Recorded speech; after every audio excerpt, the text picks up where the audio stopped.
Welcome to TeleMed Lab. Myself, Dr. Tirupati Jadhav, pulmonologist from TeleMed Lab. TeleMed Lab has initiated an awareness campaign on major healthcare concerns in the society as a part of it. On board, we have with us the eminent pulmonologist Dr. Vijay Kumar sir. Hello, sir. Welcome to TeleMed Lab. Thank you. Vijay Kumar sir, son of illustrious doctor from Andhra Pradesh, graduated from Kakatiya Medical College and became the youngest doctor in his batch at the age of 22. Specialized in lung diseases with MD, DTCD in pulmonary medicine from Usmania Medical College, Chest Hospital 1980. MBBS from Usmania 1975, DTCD from Usmania 1980, and MD Pulmonary Medicine from Usmania 1981. He is also specialized in immunology, sleep medicine, and bronchoscopy and video-assisted bronchoscopy. He served as assistant professor in Usmania Medical College in the Department of Pulmonary Medicine Intensive Care Unit for almost 9 years at Chest Hospital, Hyderabad. He is also fellow of International American Association of Respiratory Care in 1992 and visited the United States of America. He was also head of department for 2 years in Yashoda Hospital, Secunderabad, and Medicine Medical College for 13 years, and 15 months in Apollo Hospital, Jubilee Hills.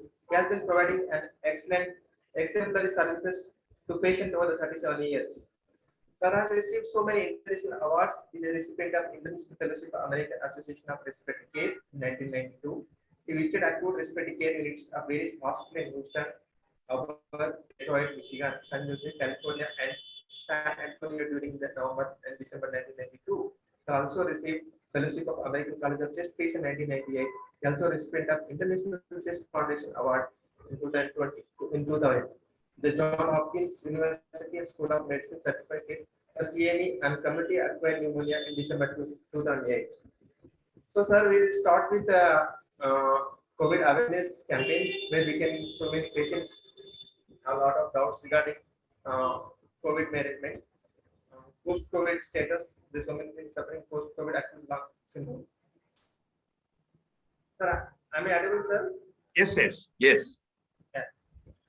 So we start with, sir, what are the lessons we learned from his first and second COVID waves and precautions to prevent third wave, sir?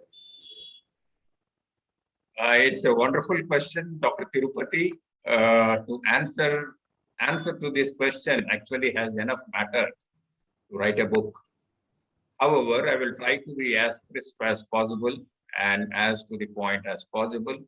And I can assure you that the answer for this question will be a little long, but for the other questions, I will keep it short. Pandemics of this nature, once in a century, teach us innumerable lessons, many of them quite bitter. Although the pandemic affected the whole world, let me talk about India specifically. Countries like USA, Russia, and China are large countries geographically, with much smaller population with the exception of China. India, with 1.37 billion population, has a density of 420 people per square kilometers, while China, with a population of 1.44 billion, has only 148 people per square kilometer. So that means our country, every part is crowded. Cities, urban slums, public transport, trains and buses. And thus India is a sitting duck for a pandemic to spread at a rapid speed. This introduction is very important to keep in mind when we talk about other related facts and figures. Now, the lessons. COVID was the greatest teacher of the century for the whole world. The pandemic sadly exposed our poor public healthcare infrastructure. From large metros to village level primary health centers, the facilities were inadequate. Healthcare in India has been little weak, and it was the weakest link in the strong chain of the economy of India over the past 75 years. We have about 7 doctors per 10,000 population, while WHO says the standard is 10 doctors per 10,000 people. And 62% of healthcare spending is out of the pocket of the patient. So policymakers need to invest at least 3 times the current allocation that is 1.13 of GDP. There was one economic survey which was conducted just a few months back, which estimated that if only the public health spending can increase from 1% to 3% of GDP, it can reduce the out-of-the-pocket expenditure from 65% to 30% overall health spending. So all of us felt the deficiency of number of nurses across the country. The nurse-doctor ratio, if you look at in India, according to World Health Organization and Public Health Foundation of India, is 1.71. 1.7 is to 1. That is for one doctor, 1.7 nurses. Whereas the norm is for every doctor, there should be 4 nurses. That should be the ratio. Similarly, was a great need for respiratory therapists. If you see in the COVID, most of the treatment was in the hospitals, the prone positioning, oxygen therapy, high flow nasal oxygen, and nebulization, inhalers, CPAPs, BiPAPs, all these devices are handled by the respiratory therapist.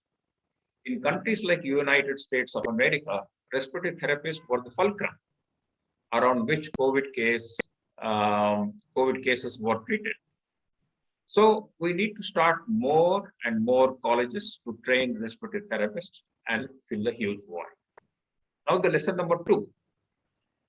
Clamping the lockdown early was a great idea of the government. It saved lives and stopped the spread of infection and gave some breathing time to get ready to face the pandemic. The lesson number 3, the short notice of 4 hours for the lockdown has created confusion especially among the daily wage migrants. These 4 crore people had a tough time walking back to their hometowns. And lesson number 4, the duration of the lockdown and the duration of the unlocking were quite lengthy and very long, which was affecting the livelihood of people. So it was saving lives versus saving livelihood. So economy had a setback. Hospitality industry, aviation industry got affected severely. Particular mention should be made about the retail industry, which is very large across the world. It's the biggest in India, which is about 59 lakh crore industry with almost 4.6 crore employees. And nearly 1.1 crore people became jobless. So that was the sad part, and that was the sad lessons. Now the positive lessons. World Health Organization and Government of India did a great job of educating the people about hand washing, social distancing, and using a mask to cover nose and mouth. So to send this message to 1.37 billion people is no mean matter. It took a lot of media effort. Unfortunately, a few religious congregations and hundreds of mammoth political rallies in 5 states at a time when the second wave was waiting in the shadows has caused considerable damage. Now, this percolation of knowledge about the COVID from the scientific authorities all over the world was very fast. Social media played a very important role.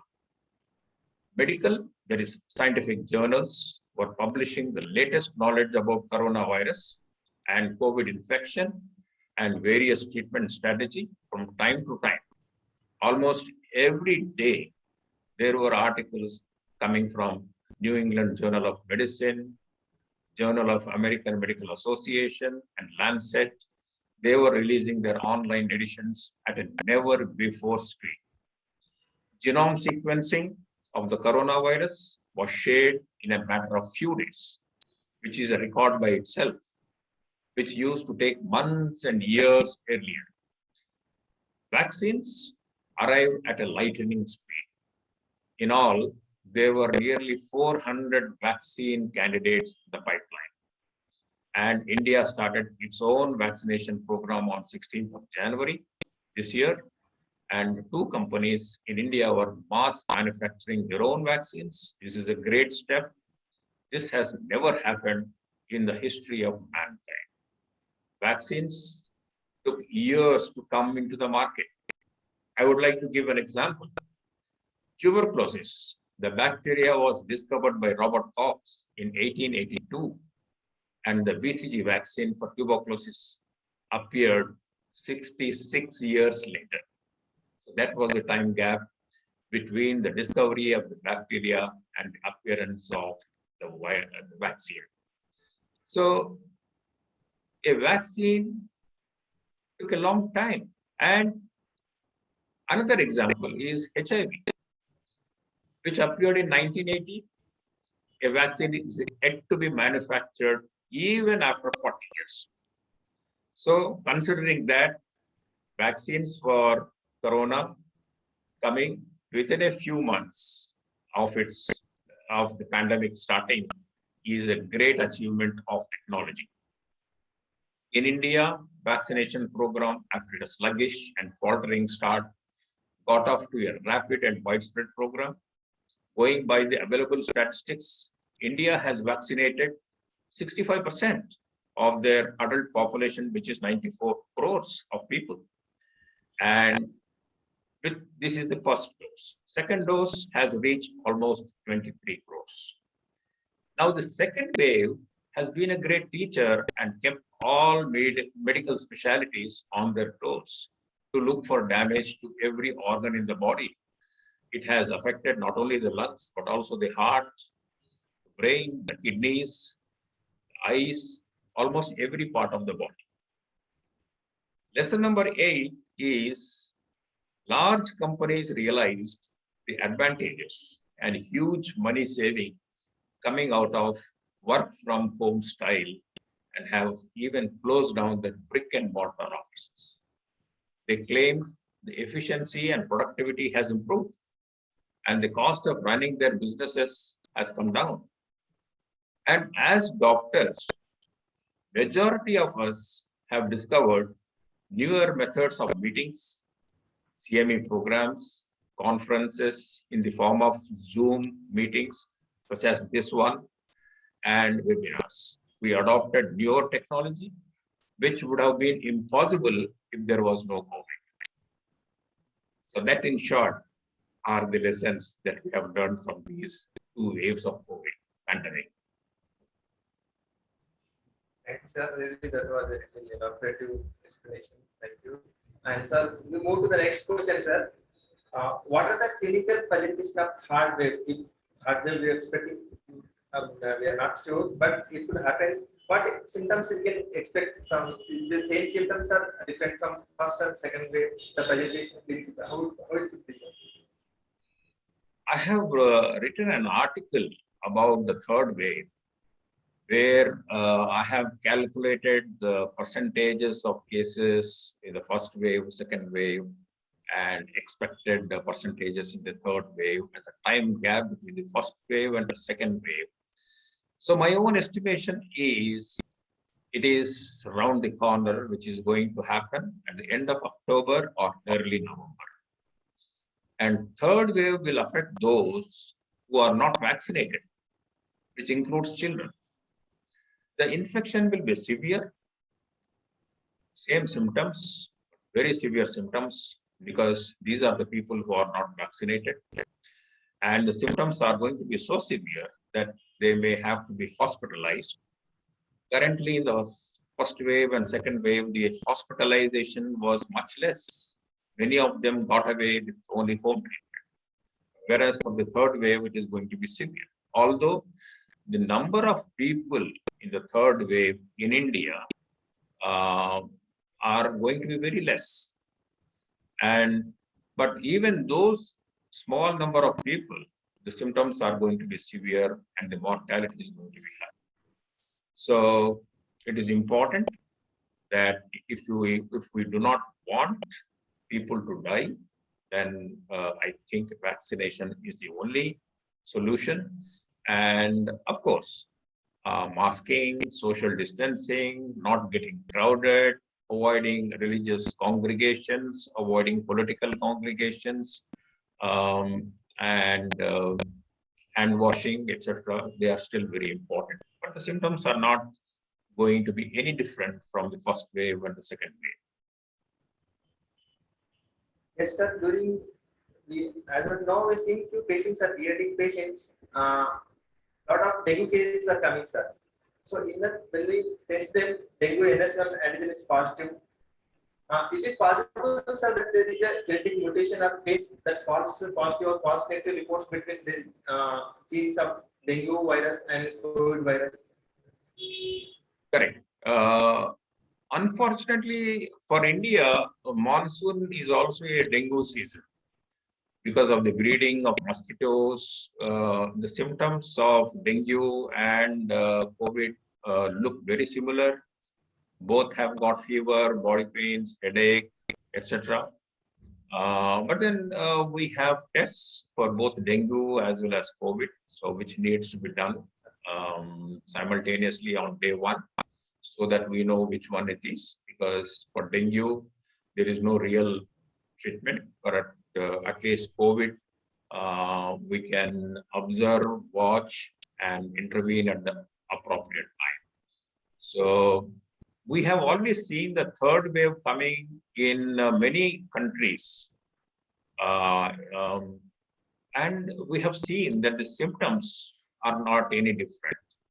In those countries, there is no dengue, but only COVID third wave is going on. The symptoms are very similar. So I expect that the symptoms even in India for the third wave will be very similar. But only thing is, it's going to confuse us with malaria, dengue, etc. And the clinician should be aware that these things are possible. So we have to be very careful. So going to the next question. What is the impact on third wave in pediatric age group? Already we discussed that. Any brief explanation for this? What is the impact of third wave pediatric age group? There's so many myths and so many speculations going outside, sir. Just enlighten us. What is that? How much possible to affect the really pediatric age group affected? Yeah. Since we discussed that the third wave is going to affect the unvaccinated people, both adults and children. Adults, there is a vaccine, and it will be a big tragedy if adults do not take the vaccine. They are in for trouble. Whereas for children, the vaccines have not yet been approved, but it is already being given in many of the countries across the world. And very soon, I think India also is going to start the vaccination program for the children from 10 years onwards, 10 to 18. But in the meantime, the COVID spreads from adults to the children. So if the adults are protected, then the children are automatically protected. So if we have to prevent the children getting affected in the third wave, the adults have to be vaccinated. Yes, sir. So going to the next question. What are the long-term complications of COVID, sir? Acute COVID, chronic COVID, is that anything like that, sir? Yeah, we have seen the cases who had COVID from April 2020 onwards, and the recognition of a syndrome of prolonged multi-system disability. Those who have survived COVID-19 is commonly referred to as the long COVID or the post-COVID-19 condition. A lot of papers have been published about the long COVID, and in some of the studies they have done MRI. MRI studies have shown that COVID is a multi-system disease. Although popularly everybody focuses on the CT scan to look at the lungs, it can affect not only the lungs, but also the heart, the kidneys, the brain, the eyes, joints, etc. And one of the most nagging post-COVID manifestation has been fatigue. Unfortunately, there is no quick fix remedy for long COVID, excepting changing the lifestyle, having a regular exercise, and having a good balanced diet, and keeping a positive mental attitude, because post-COVID depression, post-COVID anxiety, post-COVID psychosis, suicidal tendencies have been noted. So it is important that not only the physical health, but also the mental health has to be taken care of. Moving to the next question. What are the complications of long-term steroid use? On which type of community acquired pneumonia we can expect after long-term steroid use? Actually, in COVID, we don't use long-term steroids. Most of the times, it is only for a short period. Many of the specialties like my own, that is pulmonary medicine, and also the rheumatologist, are familiar with long-term use of the steroids. We use for certain conditions like interstitial lung disease. Rheumatologists use it for rheumatoid arthritis and many other connective tissue disorders. And we have observed very few complications. However, in COVID long-term, the steroids, as I said before, they're not used for a very long time. However, to complete the discussion, in those who use bacterial pneumonias like Streptococcus and Staphylococcus aureus.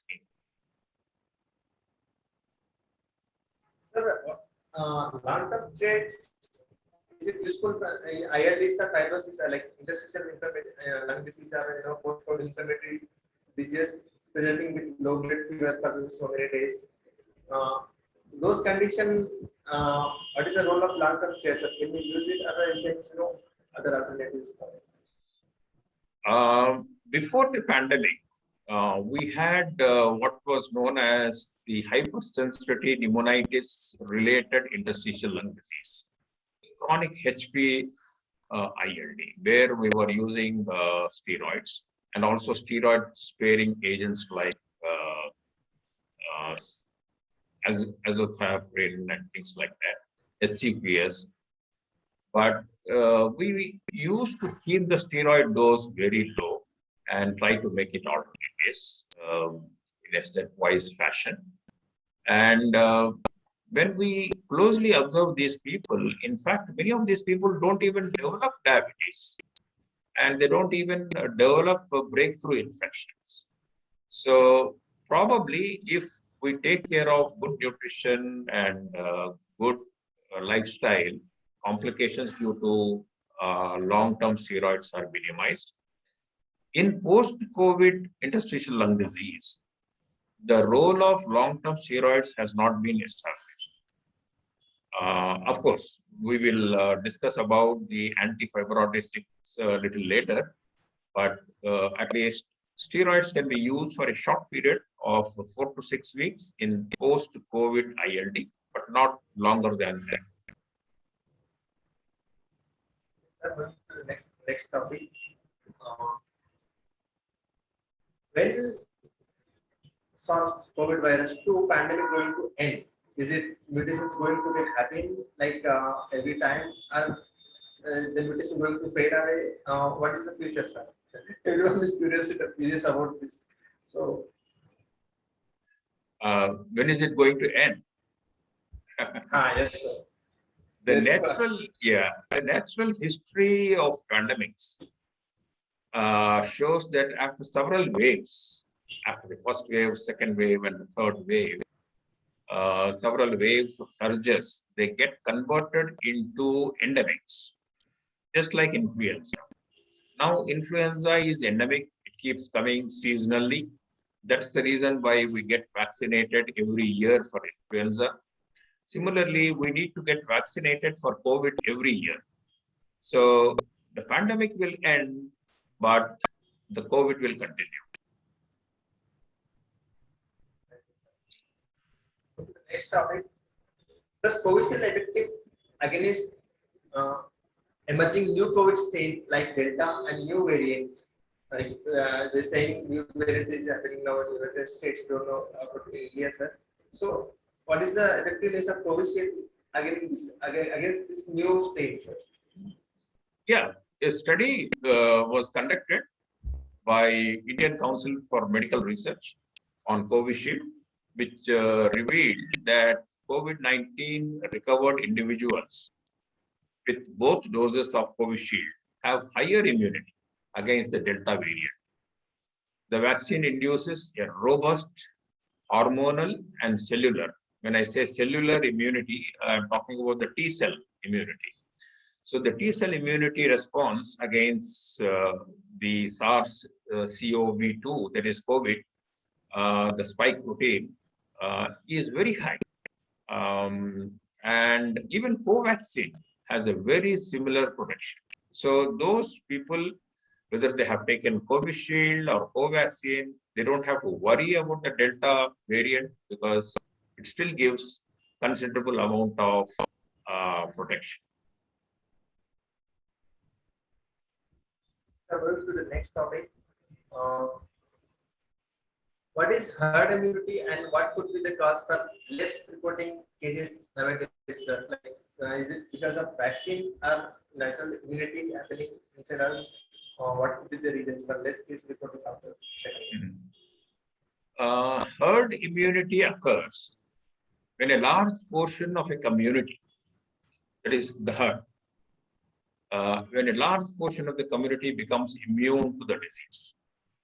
How do they become immune? Making the spread of the disease from person to person unlikely. So as a result, the whole community becomes protected when a large population becomes immune. When they get infected, also they get immune. So this can be achieved either a large population gets infected and recovers, so they have a very lasting immunity against the corona vaccine, or by getting vaccinated. According to the epidemiologist, statistics show that nearly 70% of the population should have the immunity. Then we can call it that that country has achieved herd immunity. So we are very close to herd immunity now because 65% of the adult population is now vaccinated, at least the first dose, and a significant number got infected and have recovered. And we do not know the number about the people who were infected and were asymptomatic. There are lakhs and lakhs of people who were asymptomatic, although they had infection. So even they have immunity. So if you take the asymptomatic people who got COVID infection, symptomatic people who got COVID infection and recovered, and the large number of people who got vaccinated, if you put all these three groups together, and if it crosses 70%, it means India has achieved herd immunity. The next topic. What is the role of long-term oxygen therapy in post-COVID patients, sir? Long-term? Long-term oxygen therapy, sir. Oxygen therapy. Okay. Yeah. Well, about 10% of the patients who are admitted to the hospital with COVID may go home with oxygen. Let us say about 100 patients with COVID are admitted to the hospital, and when we discharge them, 90% of the people go home without any recommendation for oxygen. Only 10 people out of 100 are advised to use oxygen at home. Even these people will have to use oxygen only for a week or two, 15 days, that's all, maximum. So many of these people, they don't need oxygen. So we go by the oxygen saturation. So if it is above 90, 92%, then probably they don't have to use any oxygen. And my own estimation is that about less than 1% of the people may require long-term oxygen therapy. Depends upon lot of other variables. The age is one. Poor health condition. Suppose there is an elderly gentleman of 70 years who already had coronary artery disease, who is obese, who has obstructive sleep apnea, who has COPD, etc. Those who had some comorbidity even before the COVID, those people, if they have very severe COVID, they were hospitalized and they were advised oxygen. Those people may have to use long-term oxygen.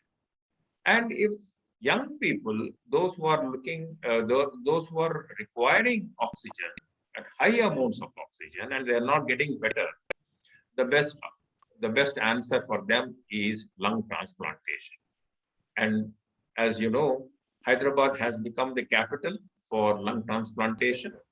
And as far as I know, close to 20 lung transplantations have been done during this COVID time, and all of them quite successful. Success rate for lung transplantation has been close to 90%. Thank you, sir. Move to the next topic.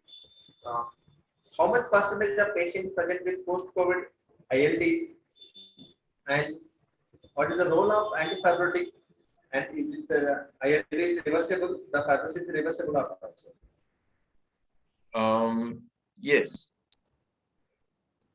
There are a lot of papers which have been published, and it is a fact that people who had extensive pulmonary interstitial pneumonia due to COVID, some of them have developed post-COVID interstitial fibrosis.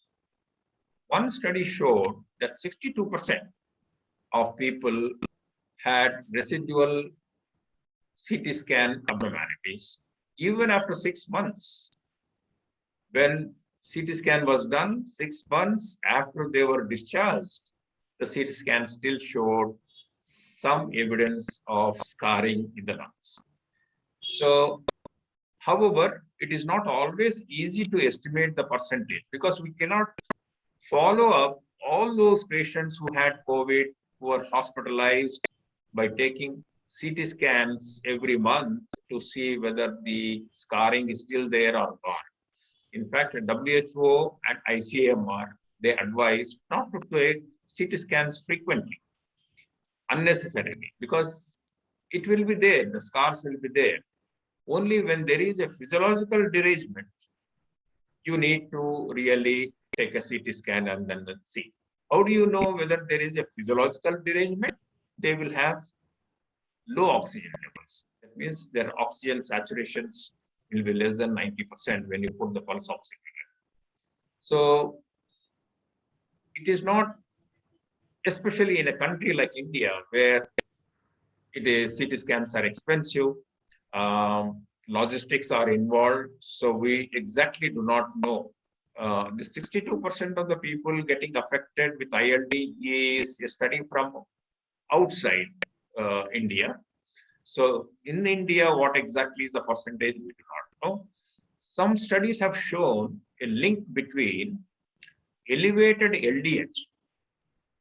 When the patients are admitted to the hospital in acute illness, if the LDH is very high, if you follow up these people develop pulmonary fibrosis after 6 months. So keep an eye on LDH when they are admitted with acute COVID. Although not completely reversible, I assume that the physiological derangement will be less and less over a period of time. The time will heal the scars in the lungs. Antifibrotics such as pirfenidone and nintedanib have been prescribed by many pulmonologists in this scenario with mixed outcomes. There is no official recommendation as yet. Most of the evidence is anecdotal. It is important to remember that there is no proven effective targeted therapy against pulmonary fibrosis coming out of COVID. So what percentage of patients can have complete normal lung clearance CT scan will be normal after 6 months, sir. How much? It all depends upon how much damage was there when they got hospitalized with acute COVID. So if they had very little or no involvement of the lung at all at the time of initial COVID, then they will not have any scars, any ILD at all. So it is only for those people who had extensive CT scan abnormality when they got admitted into the hospital. These are the people who will have ILD afterwards. Afterwards means after 6 months. Yes, sir. Yes, sir. Sir, as we were discussing that even CT scan findings are visible. CT scan findings are fibrosis, all these scars are will be remain even after 6 months also. When this patient coming to the OPDs are getting admitted for other diseases, if they have symptoms like other viral fever, dengue, malaria, other viral presentation, and when they repeat the CT scan, they seeing these scars and they reporting them as perhaps 5, and again starting the what is the treatment happened for COVID. Yeah. So this is how it's possible, sir, to patient replace it. Yeah. Correct. It's not correct. See, that is the reason why history is very important. History is nothing but his story. So if he says, yes, sir, I had COVID in April and I was admitted in the hospital. At that time also CT scan showed the issues. And if he has the CT scan, we can see that CT scan also. So these scars will remain. And even if you take a CT scan after 6 months, these scars can be seen, and that does not mean that he has got active COVID. It only means that these are scars and they are residual effects of the COVID that he had some 2 months back, 3 months back, or 6 months back. We don't have to treat it. And if his oxygen saturation is good, 92%, 94%, 96%, then don't touch him. And you can investigate the fever for dengue, malaria, typhoid, etc., and then treat it as such, but you don't have to really think of COVID at all.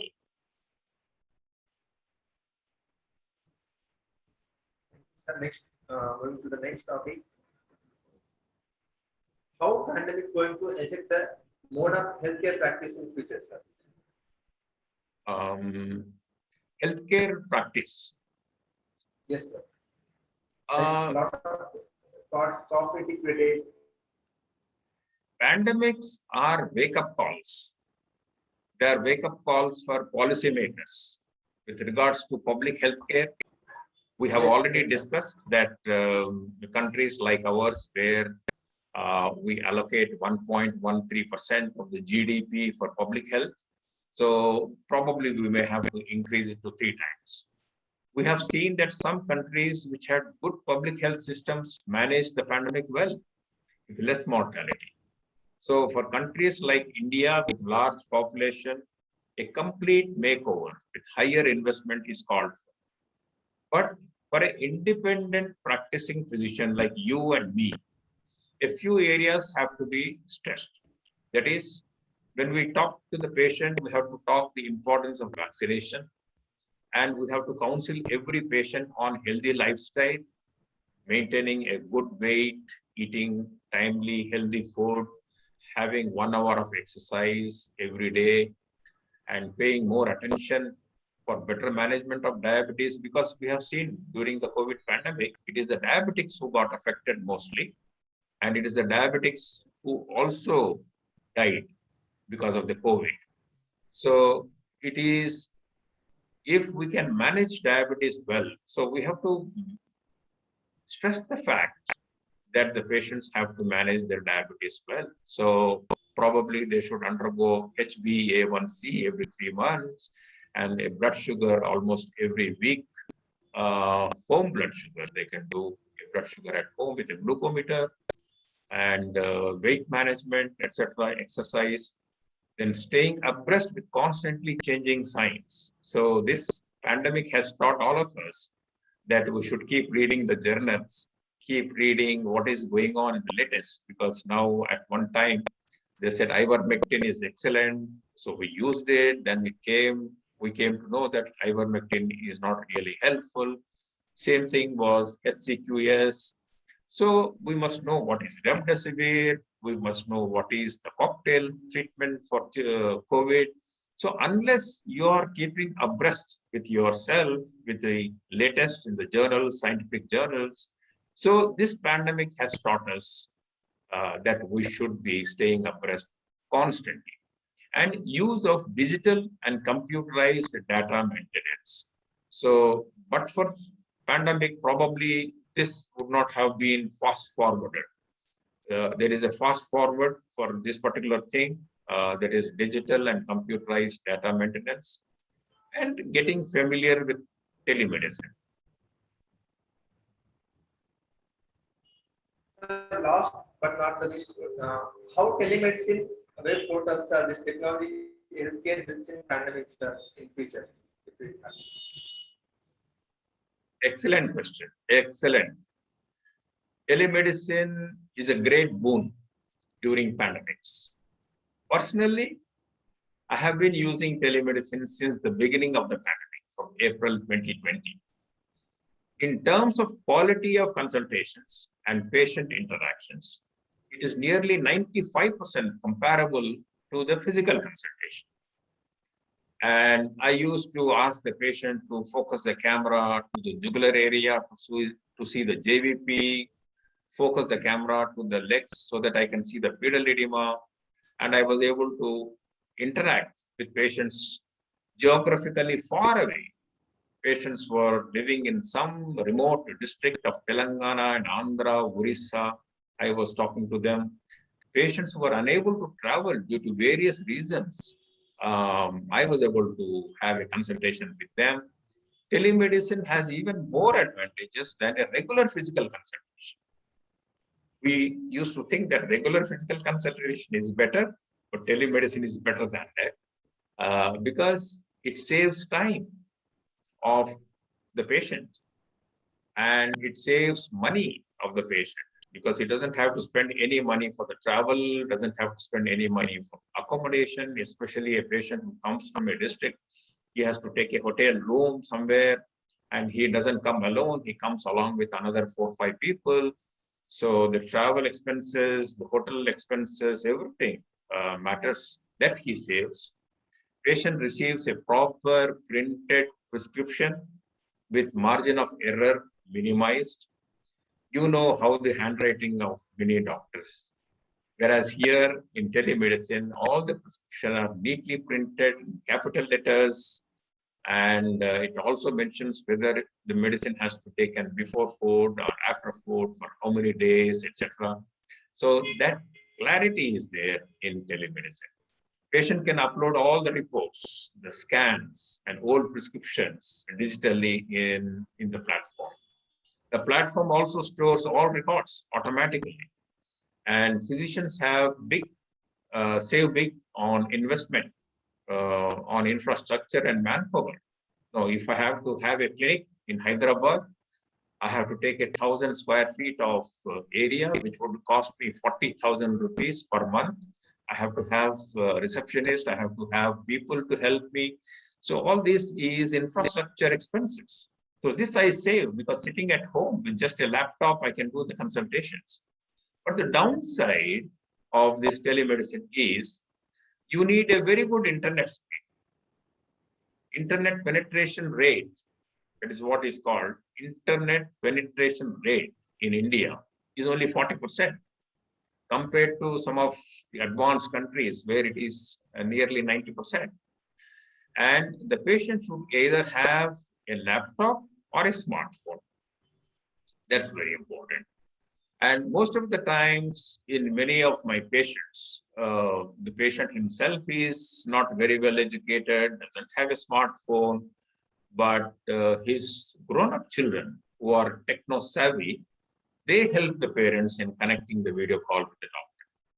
So all in all, I think telemedicine is the future, and both doctors as well as the patients especially, they benefit a lot from telemedicine. But for this pandemic, probably we would not have gone to telemedicine so quickly. would have happened maybe 10 years later, but it has happened today. Yes, sir. Thank you, sir. Sir, you have been inspiration, guide, and mentor, and a role model for all the pulmonologists like me. And thank you for your precious time with us, sir. And we look forward to you with you in future also. Uh, Take care, sir. Thank you for your time, sir. Thank you very much for giving this opportunity to share my thoughts. It's our happiness, our honor and pleasure is ours, sir. We'll look forward to meet you soon, sir. Thank you, sir. Thank you.